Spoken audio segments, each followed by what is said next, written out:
सभी देख रहे हैं एसपीएन 9 न्यूज और मैं हूं आपके साथ नैन्सी सेठी। जी हां, लोकसभा चुनाव 2019 का भूगोल बच चुका है और साथ ही साथ 2 चरण भी हो चुके हैं। अब तीसरे चरण की तैयारी भी बड़े ही जोरों शोरों से होती हुई भी देखी जा रही है और ऐसे में यहाँ पर प्रधानमंत्री नरेंद्र मोदी पर सवाल भी उठ रहे हैं और यहाँ पर कई लोग उन्हें श्राप भी दे रहे हैं। जी हाँ, हम यहाँ पर बात कर रहे हैं ओवैसी साहब की। जी हाँ, ओवैसी साहब को लगता है कि प्रधानमंत्री नरेंद्र मोदी जो है इस बारी देश के प्रधानमंत्री नहीं बनेंगे, ये शराप उन्होंने दिया है। जी हाँ, जिस तरह से साध्वी प्रज्ञा का ये जो मामला सामने आया, साध्वी प्रज्ञा ने जिस तरह से यहाँ पर एक शहीद को जिस तरह के शब्दों का उपयोग किया, उसके लिए वो यकीनन ही सवालों को उठाता है। ऐसे में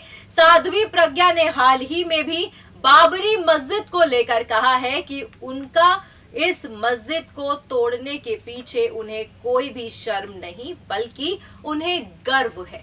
ऐसे में साध्वी प्रज्ञा का इस तरह से विवादित बयानों का देना और भोपाल की सीट से उन्हें टिकट मिलना, बीजेपी पार्टी में उनके होना, कहीं ना कहीं यहाँ पर बीजेपी की छवि को भी वो खराब कर रही है। जी हाँ, साफ तौर पर यहाँ पर ओवैसी साहब का कहना है कि प्रधानमंत्री नरेंद्र मोदी जो है वो अब देश के प्रधानमंत्री नहीं बनेंगे। हम यहाँ पर आपको पूरी रिपोर्ट दिखाएंगे किस तरह से यहाँ पर ओवैसी साहब काफी ज्यादा जम के नरेंद्र मोदी पर बरसते दिखे।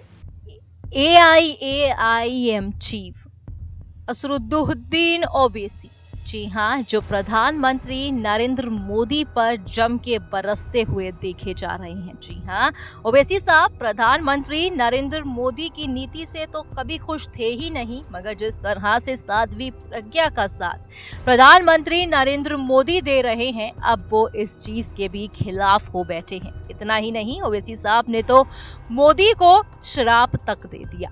दरअसल आपको बता दें कि साध्वी प्रज्ञा सिंह ठाकुर पर हमला करते करते ओवैसी ने भाषा की मर्यादा को ही लांघ दिया और उनका कहना है कि साध्वी प्रज्ञा ने जिस तरह से शहीद हेमंत को एक शराप बता दिया था, उन्होंने कहा था कि हेमंत को शराप लगा है। जिस तरह की, यूं तो साध्वी प्रज्ञा की अगर पहले बात की जाए तो साध्वी प्रज्ञा जिस तरह से बयानबाजी कर रही हैं, जिस तरह से वो तमाम चीजें कहती हुई दिखाई दे रही हैं। हाल ही में भी साध्वी प्रज्ञा ने बाबरी मस्जिद को लेकर तमाम ऐसी बातें कही हैं, कुछ ऐसे शब्दों का उपयोग किया है जो वाकई ही उनके व्यक्तित्व को झलकाता हुआ देखा जा रहा है। जी हाँ, और ऐसे में ओवैसी साहब बिल्कुल खिलाफ है प्रधानमंत्री नरेंद्र मोदी के कि आखिरकार क्यों उन्होंने भोपाल की टिकट साध्वी प्रज्ञा को दी, क्यों वो अपनी पार्टी में भी उनको जगह दे रहे हैं।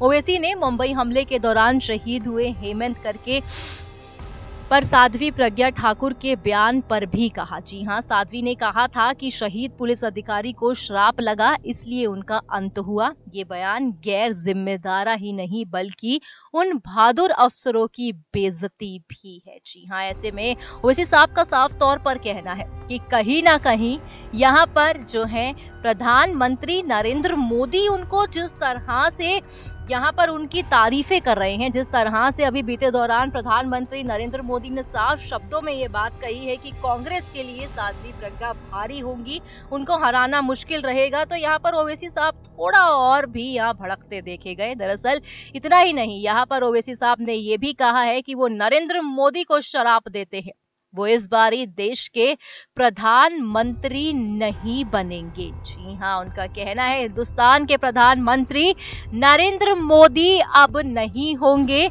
वो अब शराप दे रहे हैं। जिस तरह से साध्वी प्रज्ञा का साथ प्रधानमंत्री नरेंद्र मोदी दे रहे हैं, कहीं ना कहीं उनकी छवि भी खराब हो रही है। जी हाँ, जिस तरह से नरेंद्र मोदी की लहर देश भर में देखी गई और 2014 के चुनावों की बात की जाए तो 2014 में भी यहाँ पर मोदी लहर को साफ तौर पर देखा गया, मगर धीरे धीरे 5 सालों में मोदी लहर कम तो हुई, मगर अब जब भी ग्राउंड रिपोर्टिंग करते हैं तो पता साफ तौर पर चलता है कि कहीं ना कहीं अब भी देश की जनता मोदी को मौका देना चाहती है। मगर जिस तरह से चुनावों के बीच साध्वी प्रज्ञा का यूं मोदी का साथ देना, मोदी का रैली के दौरान ये बात कहना कि साध्वी प्रज्ञा जो है कांग्रेस पर भारी पड़ेंगी, अरे जनाब आप पहले साध्वी प्रज्ञा के दामन को देखिए, कितनी पाक हैं वो। क्या सच में साध्वी प्रज्ञा चुनाव लड़ने के भी लायक हैं? क्योंकि जिस तरह की टिप्पणी यहाँ पर साध्वी प्रज्ञा कर रही हैं, ओवैसी साहब यहाँ पर काफी जम के उन पे बरसे। उन्होंने तमाम सवाल भी उठाए हैं कि नरेंद्र मोदी जो है वो सिर्फ आतंकवाद का साथ दे रहे हैं, नरेंद्र मोदी जो है वो देश का हित नहीं चाहते हैं। यहाँ पर ओवैसी साहब साफ तौर पर उन्हें श्राप भी देते दिखाई दिए कि अब देश की जनता प्रधानमंत्री नरेंद्र मोदी को उस राजगद्दी पर नहीं बिठाएगी। देखा आपने, हमने यहाँ पर आपको रिपोर्ट पे साफ तौर पर दिखाया कि किस तरह से ओवैसी साहब को लगता है कि प्रधानमंत्री नरेंद्र मोदी जो है अब आतंक का साथ दे रहे हैं।